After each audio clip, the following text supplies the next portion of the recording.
আজকে আপনাদের জন্য নিয়ে এলাম এক ভয়ঙ্কর গল্প, যার নাম মাঝরাতের পর। তখন রাত 12টা বাজতে আর মাত্র 5 মিনিট বাকি। নিলয় ছাদে বসেছিল একা।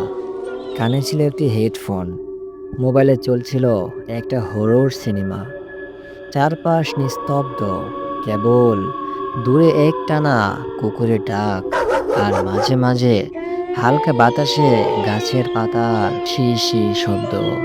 তার বাড়িটি শহরের একেবারে শেষ প্রান্তে, পুরনো, বড়, আর একটু একটু করে ভেঙে পড়া এক প্রাসাদ তুল্য বাড়ি।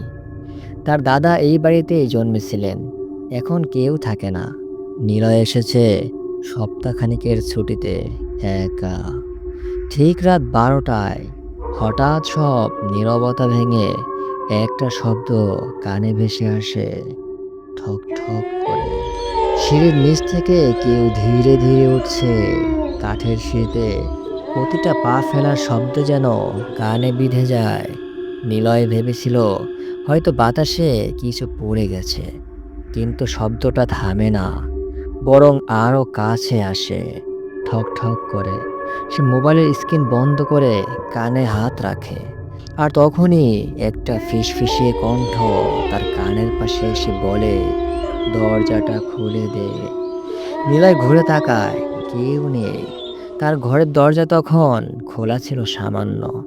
সেখান থেকে যেন অন্ধকার গড়িয়ে আসছে ঘরের ভিতরে। হঠাৎ দরজাটা নিজে নিজেই ধীরে ধীরে বন্ধ হয়ে যায়। বাতাস ছিল না, জানালাও বন্ধ। এরপর একটা ঠান্ডা অনুভূতি পিঠ বেয়ে নামতে থাকে। নিলয় দাঁড়িয়ে পড়ে, দরজার দিকে এগোয়। ঠিক তখনই দরজার নিচ দিয়ে একটা কালো ছায়া দেখা যায়। ছায়াটা যেন দাঁড়িয়ে আছে দরজার ওপারে। সে ধীরে ধীরে দরজা খুলে।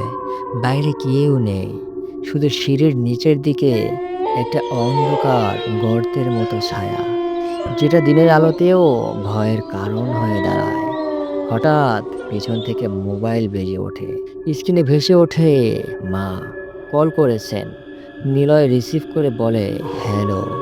ওপাশ থেকে ফিসফিসিয়ে কণ্ঠস্বর, তার মায়ের নয়। আমি তো অনেক আগেই মরেছি, তুই কার সাথে কথা বলিস? নিলয় মোবাইল ছুঁড়ে ফেলে দেয়। কাপা কণ্ঠে জিজ্ঞেস করে, কে আছো এখানে, কে আছো? দেয়াল ঘড়িতে তখন রাত 12টা 1 মিনিট। এক মুহূর্তেই বিদ্যুৎ চলে যায়। এই মুহূর্তেই বিদ্যুৎ চলে যায়। চারপাশে ঘন অন্ধকার। তার চোখের সামনে হঠাৎ ঘরের কোণে আবছা একটা অবয়ব দেখা যায়। হাড্ডিসার এক বুড়ি, সাদা শাড়ি পরা, চোখ নেই, কেবল ফাঁকা গর্ত। ঠোঁট নড়ছে, কিন্তু শব্দ হয় না। সে হাত বাড়ায় নিলয়ের দিকে। নিলয় দৌড়ে বের হয়ে আসে ঘর থেকে। সিঁড়ি দিয়ে নিচে নামার সময় হঠাৎ পা পিছলে পড়ে যায়, আর নিলয় ওখানেই অজ্ঞান হয়ে যায়। সকালে বাড়ির কেয়ারটেকার জসিম সাহেব এসে দেখে নিলয় পড়ে আছে নিচে। ডাক্তার আসে। শরীরে তেমন কোনো চোট নেই, কিন্তু সে জেগে ওঠে না। ডাক্তার বলে, আতঙ্কজনিত কারণে মানসিকভাবে বন্ধ হয়ে গেছে।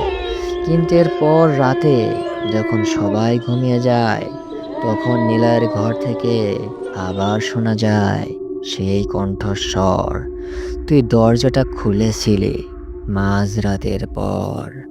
আপনি কি কখনো মাঝরাতে এমন কিছু অনুভব করেছেন? একটা ছায়া, একটা শব্দ, অথবা কারো নিঃশ্বাস? যদি এমন কিছু ঘটে থাকে আপনার সাথে, তাহলে কমেন্টের মাধ্যমে অবশ্যই জানাবেন। ভিডিওটি কেমন লাগলো? যদি ভালো লাগে অবশ্যই লাইক করুন। নতুন নতুন ভয়ঙ্কর ভিডিওর জন্য সাবস্ক্রাইব করে রাখুন।